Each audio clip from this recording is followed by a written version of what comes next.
This is Mark. He's married in community of property to Justine, and they have 2 kids aged 10 and 12. Like only 20% of South Africans, Mark has drafted a will. In his will, he leaves everything he has to Justine.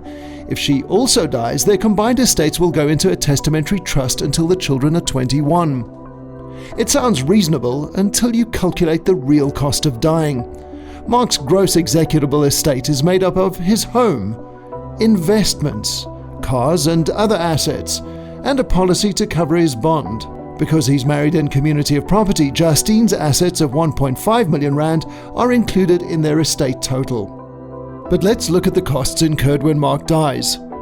This is the actual value of his assets that were for distribution, but 251,563 rands is needed for the executor's fees. But Mark's properties also need to be transferred to Justine, which means another 31,108 rand in attorney conveyance fees. Add to the growing cost estate expenses like master's fees, advertisements, disbursements, and property clearances. Justine will have to find the money somewhere. Don't forget, there are also professional fees for administering Mark's life policies, retirement benefits, and offshore investments worth 2 million rand.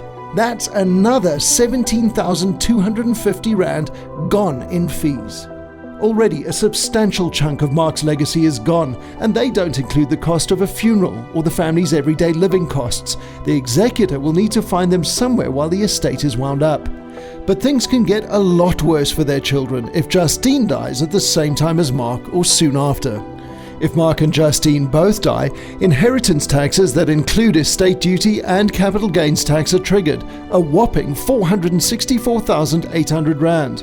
Plus, there are annual trustee fees for the Children's Testamentary Trust, calculated at 0.75% plus VAT of the trust asset value per annum, with their compound effect being enormous.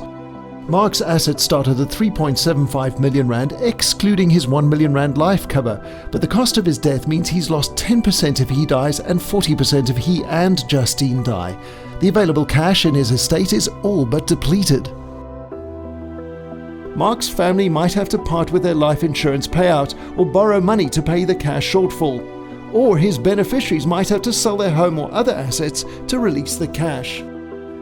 For as little as 135 rand per month, the Legacy Protection Plan solves every one of these problems and protects your family from this dire situation.